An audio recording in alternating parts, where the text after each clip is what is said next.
de notre joie de nous retrouver encore ensemble avec vous pour vous accompagner pendant ces 60 minutes de réflexion, d'analyse sur quelques questions de la Bible, sur la parole de Dieu. Mesdames, Messieurs, bonjour et bienvenue à ce nouveau numéro de la lumière sur, ou la lumière des Écritures. Nous vous saluons de partout où vous êtes en train de nous suivre dans la République démocratique du Congo, dans différentes provinces. Mention particulière aux habitants de l'Est de notre pays qui sont en train de passer des moments, des atrocités, des moments difficiles.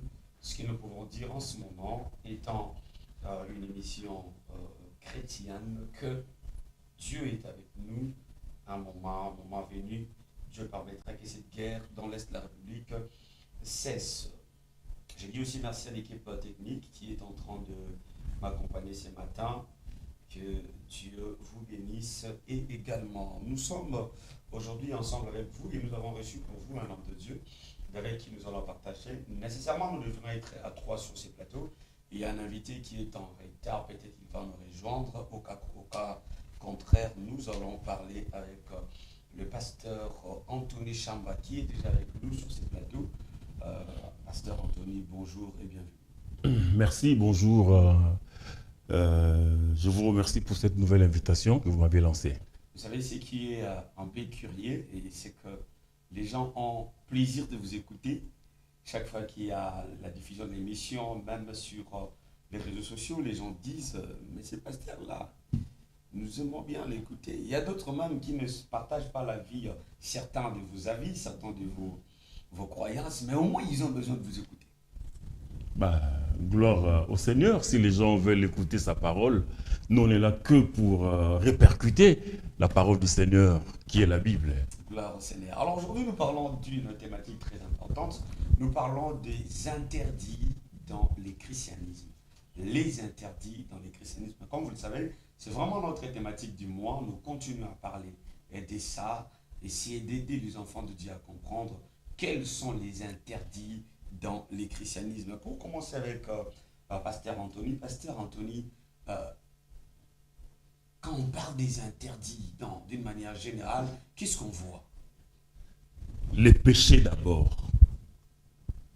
Les péchés, c'est ça, l'interdit dans la Bible. Tu ne voleras pas, tu ne tueras pas, tu ne convoiteras pas la maison de ton prochain, ni sa femme, ni sa servante, ni son âne, ni sa brebis. Tu ne commettras point d'adultère. Donc c'est ça, c'est les interdits, c'est les péchés. Le péché, c'est la transgression de la loi. La transgression de la loi des dieux. Mais c'est la transgression de la loi que Dieu a donnée à Moïse. D'une manière générale, le péché, c'est la transgression de la loi de Moïse. Parce qu'il n'y a pas de nouveau péché. Le péché, c'est la transgression de la loi de Moïse. Et c'est dans la loi de Moïse qu'il y a les règles pour vivre, pour bien vivre dans la société. Tu ne voleras pas, tu ne tueras pas, tu ne commettras pas d'adultère, tu honoreras ton père et ta mère. Maintenant, dans la nouvelle alliance, quand le Seigneur Yeshua HaMashiach est venu, il a réduit les 10 commandements en 2 commandements. Il a dit d'abord le premier commandement, tu aimeras le Seigneur ton Dieu de toute ton âme, de toute ta force et de tout ton être. Tu aimeras le Créateur ton Dieu. Et puis deuxièmement, tu aimeras ton prochain comme toi-même. Si tu aimes ton prochain comme toi-même, tu ne vas pas le voler, tu ne vas pas le tuer, tu ne vas pas convoiter sa femme. Donc tout ça là, c'est ça. Donc les interdits, comme vous dites là, d'abord, c'est les péchés. Les péchés, est-ce qu'il existe, pour commencer, est-ce qu'il existe des interdits mais qui ne sont pas de péchés? À mon avis, non. Parce que des interdits qui ne puissent pas être des péchés, je ne vois pas. En tout cas, tout ce que le Seigneur a interdit, c'est un péché. le Seigneur n'a interdit que des péchés. Alors on ne peut pas avoir un interdit qui ne soit pas un péché. Je ne le conçois pas. Ah, voilà. Je pose cette question. J'aimerais que nous puissions un peu poser des bases avant que nous allions un peu plus loin. Il n'existait pas un interdit qui ne soit pas un péché. Un péché, mais certaines d'autres personnes diront qu'il existe aussi des conventions mondaines pour réglementer la société, le mieux vivre ensemble.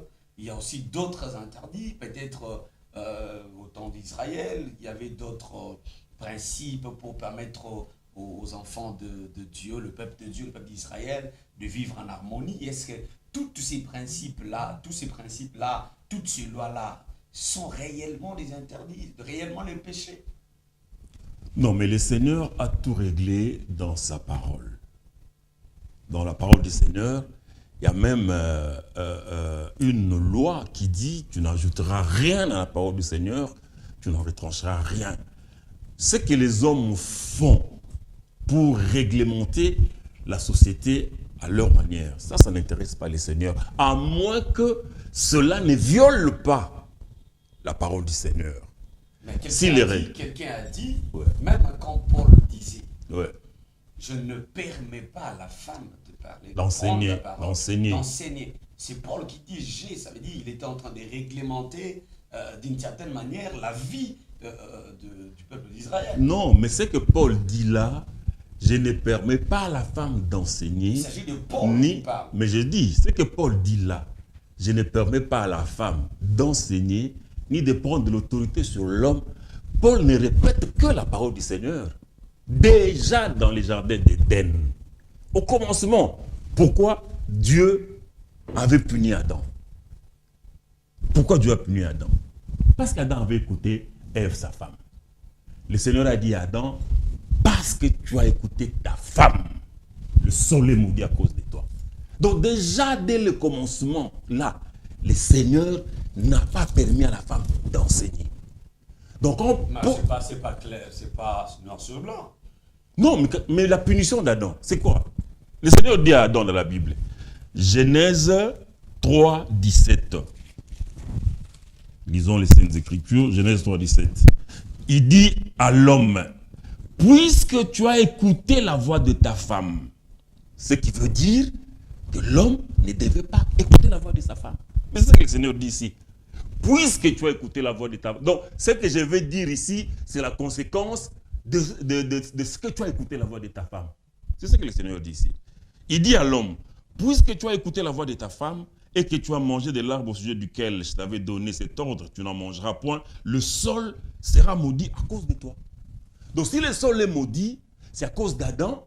Pourquoi? Parce qu'il avait écouté la voix de sa femme. Donc déjà... Est-ce que c'était la première fois qu'Adam puisse écouter la femme?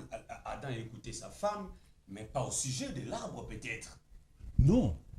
Mais les mauvais conseils là, que la femme était partie donner à l'homme, la transgression de la parole du Seigneur. Le Seigneur avait dit, vous mangerez de tous les arbres, mais quant à l'arbre de la connaissance du bien et du mal, vous ne mangerez pas. Mais la femme est partie donner cet arbre-là à l'homme, qui était le sexe. La femme est partie donner son sexe à l'homme, et l'homme l'a écouté. L'homme devait seulement refuser, parce que la femme avait déjà désobéi. Et puis, elle présente le fruit, le sexe à l'homme. L'homme l'a écouté. Et Dieu vient, il dit à l'homme, puisque tu as écouté la voix de ta femme. Donc la femme, déjà depuis le commencement, elle ne devrait pas enseigner ni de prendre des autorités sur l'homme. Et puis lorsque Dieu est venu dans la sacrificature, lorsque Dieu établit les sacrificateurs, il n'a jamais établi une sacrificateuse ou une femme dans la sacrificature pour enseigner sa parole. Voilà, c'est ce que Paul vient répéter dans la Nouvelle Alliance. Je ne permets pas à la femme d'enseigner. Quand il dit je ne permets pas à la femme d'enseigner, ce n'est pas Paul, c'est la parole du Seigneur. Paul ne fait que répéter la parole du Seigneur. Et d'ailleurs, Paul de plusieurs fois aussi, et d'ailleurs, lui-même, même lorsque c'était encore, c'est quelle référence Paul, même quand Paul parlait de lui-même pour dire moi, Paul, je ne suis pas marié. Si vous voulez, vous pouvez rester comme moi. Je ne dis pas ça comme pour les seigneurs. Mais vous voyez que Paul, des fois aussi, il parlait de lui-même, de son propre gré. Mais il avait l'esprit du Seigneur. Paul avait l'esprit du Seigneur. Même quand il dit, ça ce n'est pas le Seigneur, c'est moi. Mais je le dis par condescendance. C'est toujours en rapport avec la parole du Seigneur. Hein? Quand Paul dit par exemple, j'aimerais, je voudrais que tous les hommes fussent comme moi. C'était un souhait de Paul. Mais directement, il ajoute, mais Dieu accorde à tout un chacun une grâce particulière à l'homme. Donc vous voyez que Paul parle et dit, j'aimerais que tous les hommes soient comme moi. C'était seulement un souhait, pas un commandement. Mais directement, il ajoute, et je sais aussi que Dieu accorde à tout un chacun une grâce particulière. C'est quoi la source des interdits? La source des interdits. Mais c'est le péché. Le Seigneur a interdit le péché pour que les rapports soient bons dans la société. Le Seigneur a interdit les péchés pour que les rapports soient bons, comme je l'ai dit, dans la société. Tu ne commettras pas d'adultère, par exemple. C'est-à-dire que tu ne coucheras pas avec la femme de ton prochain. Tu ne coucheras pas avec la femme d'autrui. Mais il y a des filles dans la société, des vierges. Tu pourras te marier à autant de vierges que tu voudras. C'est pas vraiment évident.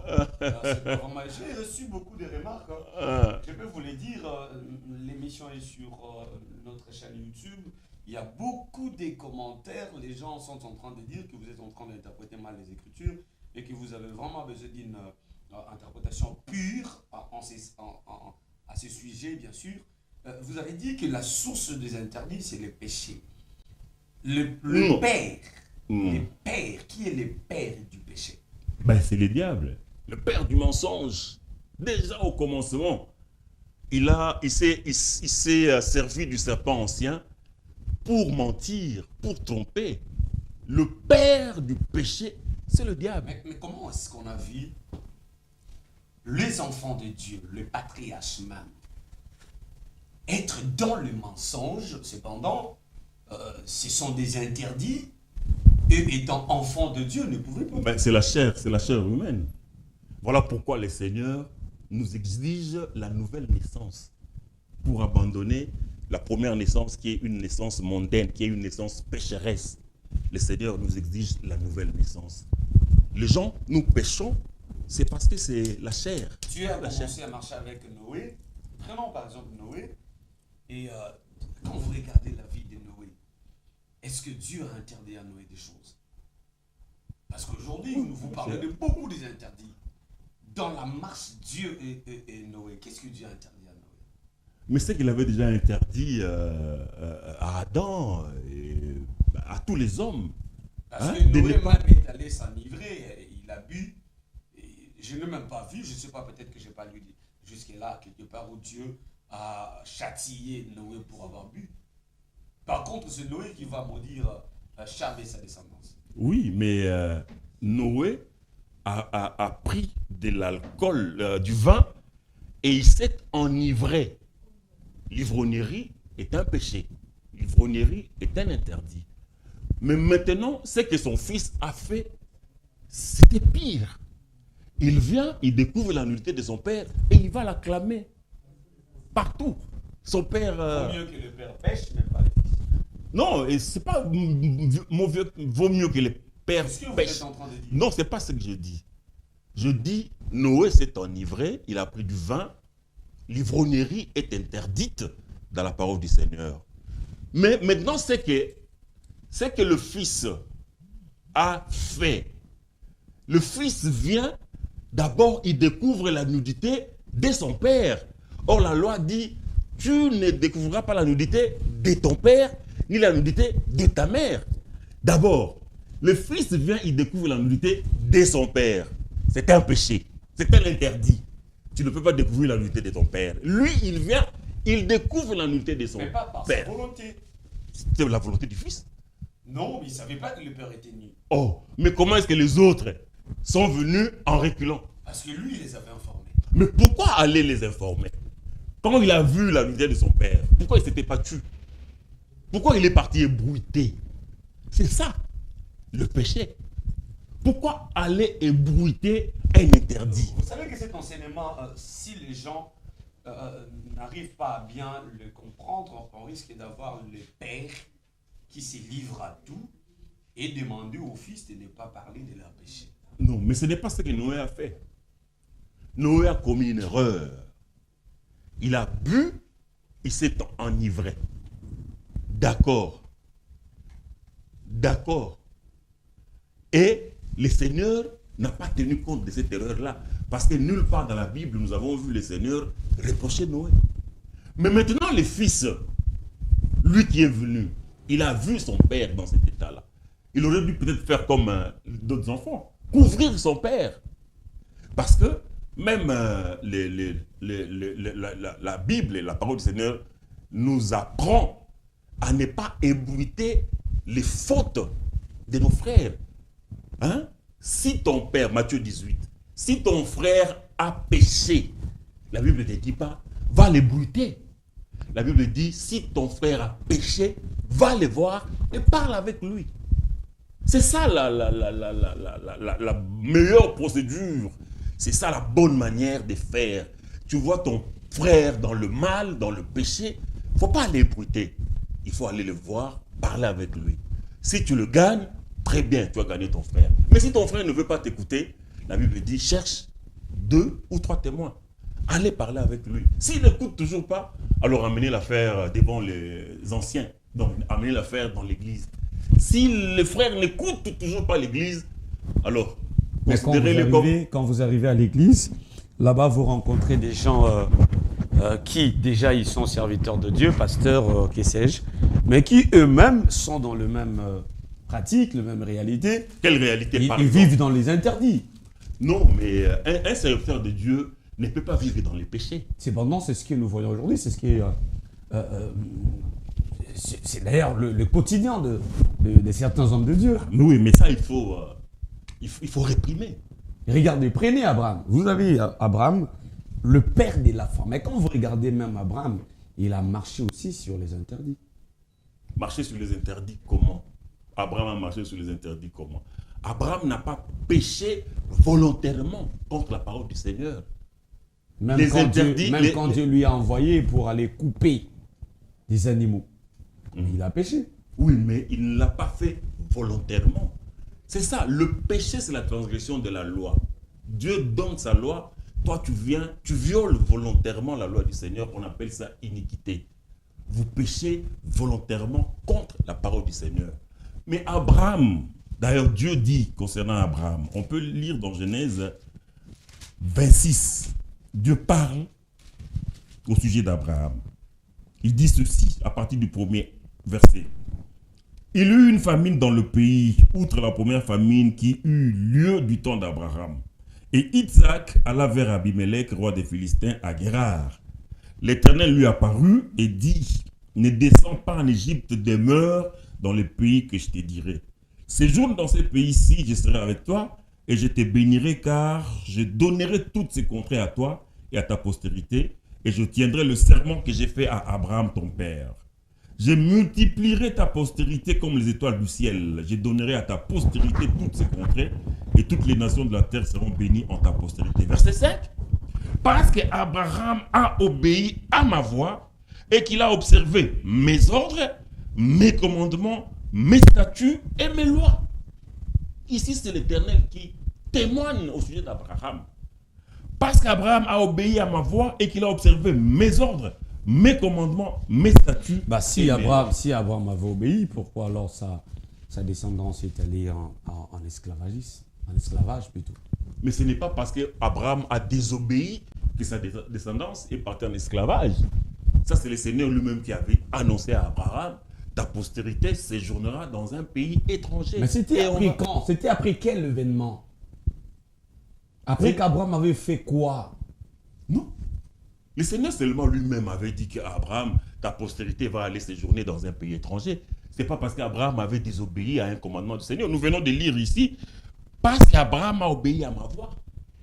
Abraham a observé mes ordres, mes commandements, mes statuts et mes lois. Abraham, je ne sais pas, peut-être, apprenez-moi. Abraham avait-il commis un péché volontaire qui a fait que Dieu puisse envoyer sa postérité dans un pays étranger? Mais quand vous regardez, à moins que j'oublie aussi, oui. mais quand vous regardez la chronologie des événements, c'est après qu'Abraham n'avait pas respecté lorsque Dieu lui avait demandé de couper les animaux. C'est juste après les événements que Dieu s'est prononcé contre Abraham.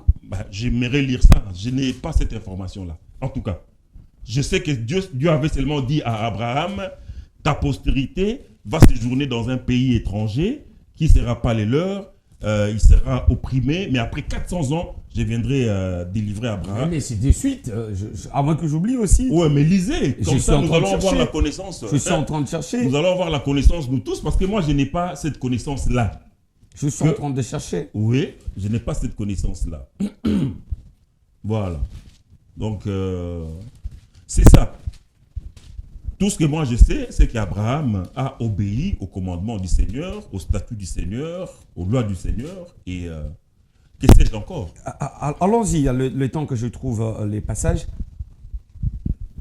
Quand vous regardez la vie, par exemple, je l'avais déjà dit, d'Abraham, d'Isaac, de Jacob, vous constaterez que le même péché, par exemple, celui du mensonge, continue. Le même péché, celui de comment on appelle ça, de la polygamie continue. Ça veut dire que au niveau des pères, que vous êtes des pasteurs, en quelque sorte, vous ne faites plus attention aux interdits. Vous vivez comme si les interdits n'existaient pas. Non, mais quand j'ai donné la loi du Seigneur, les 10 commandements du Seigneur, est-ce que dans les 10 commandements, il y a un commandement qui dit « Tu n'auras pas de femme » pour dire que la polygamie est un péché. Bon, est-ce qu'il y a seulement les 10 commandements qui sont les lois de Dieu? Il n'y a pas de loi similaire, il n'y a pas de loi à côté. Mais tout est résumé dans ces 10 commandements-là. Toute la parole du Seigneur est résumée dans les 10 commandements.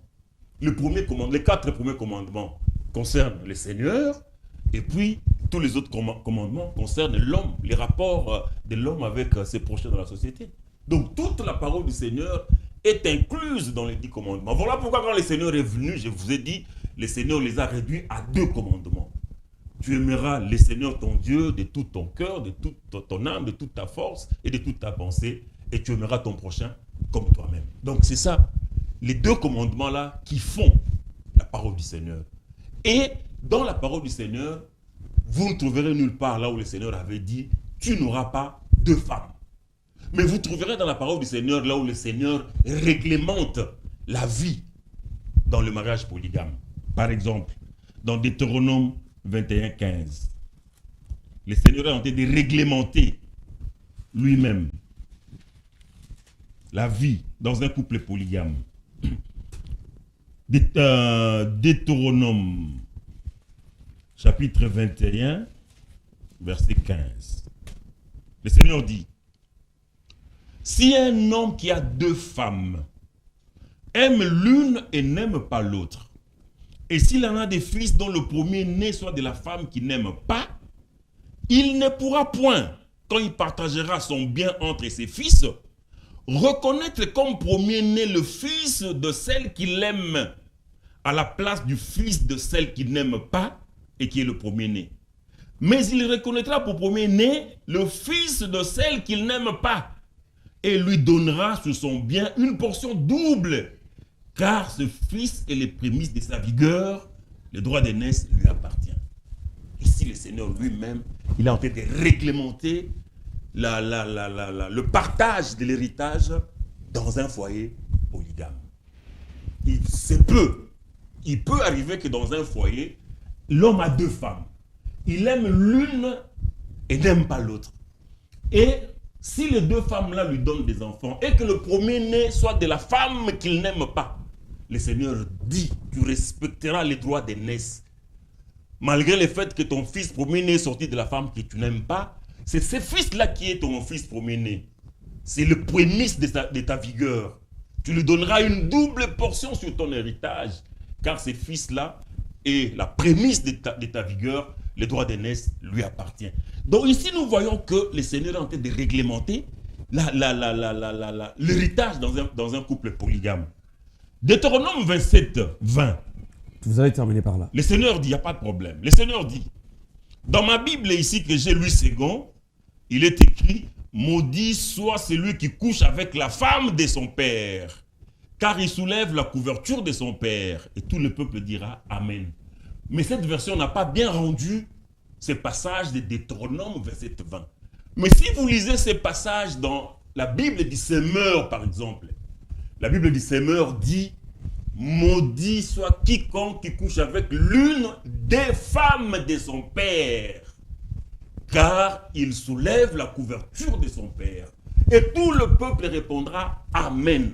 Amen veut dire ainsi soit-il, ou nous sommes d'accord. Donc le Seigneur est en train de maudire un fils qui coucherait avec l'une des nombreuses femmes de son père. Voilà pourquoi nous disons que la polygamie vient de Dieu. La polygamie n'est pas un péché. Parce que, comme je l'avais dit, le péché c'est la transgression de la loi.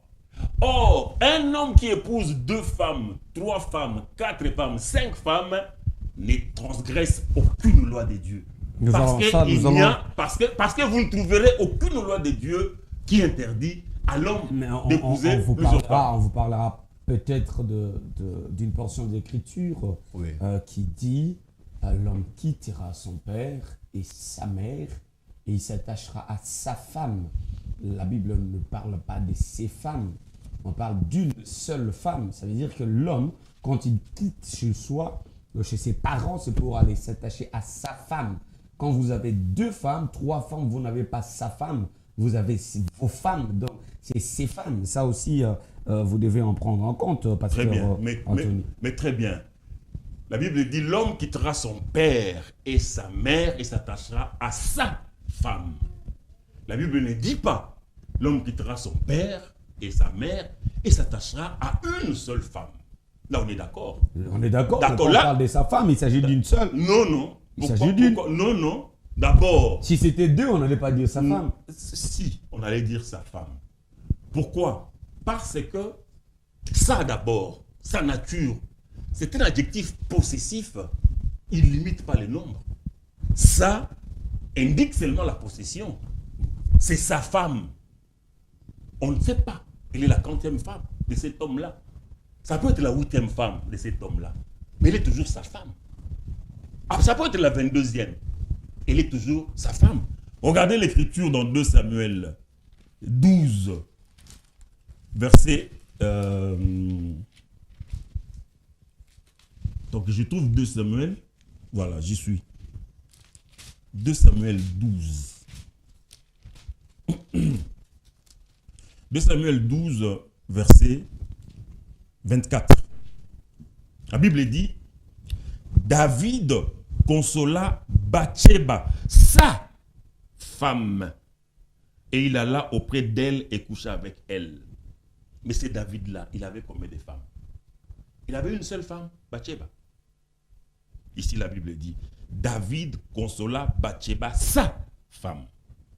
Ça, c'est 2 Samuel 12, 24. Mais si nous remontons un peu, toujours dans 2 Samuel 12, là, verset 8. Bon, prenons le verset 7 pour avoir le contexte. Et Nathan dit à David, tu es cet homme-là. Ainsi parle l'Éternel, le Dieu d'Israël. J'étais pour roi sur Israël.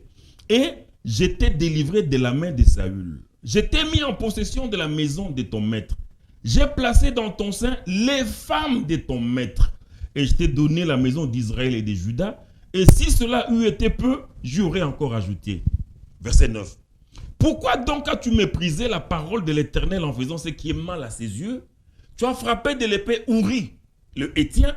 Tu as pris sa femme pour en faire ta femme.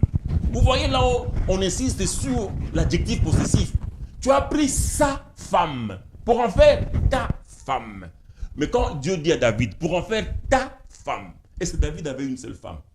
Déjà, Dieu a dit au verset 9, je t'ai mis en possession de la maison de ton maître. J'ai placé dans ton sein les femmes au pluriel.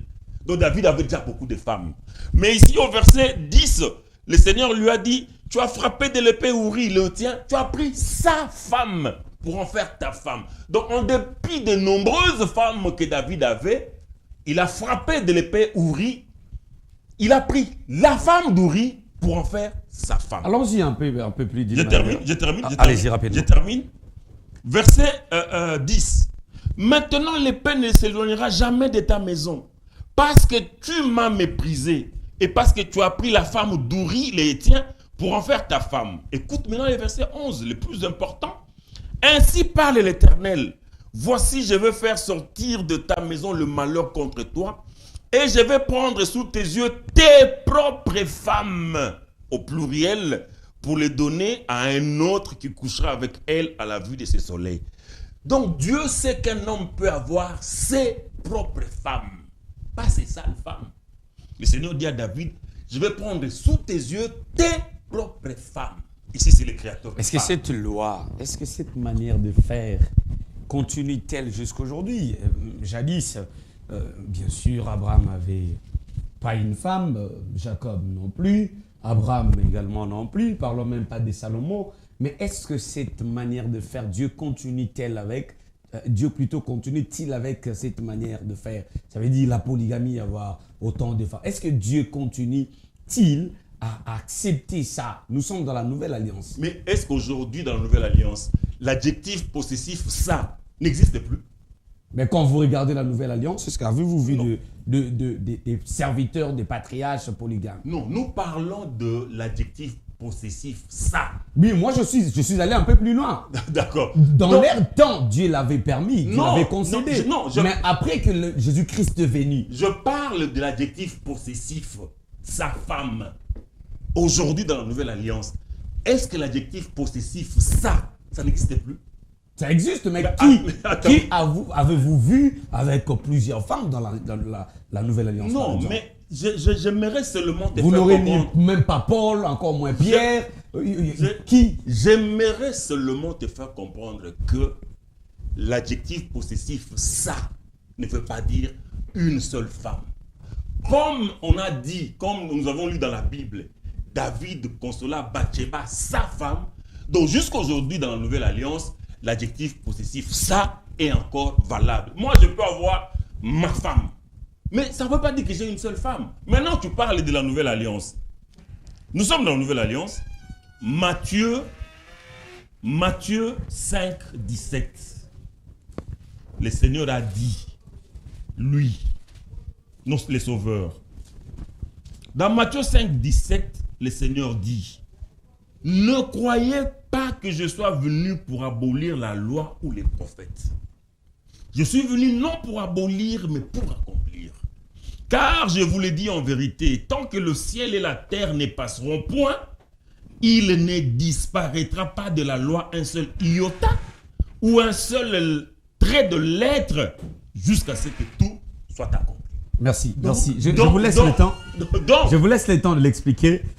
Très chers téléspectateurs, vous allez me permettre de prendre une petite transition et on va revenir dans la deuxième partie de cette émission pour permettre au pasteur Serge d'entrer dans ce plateau. Merci.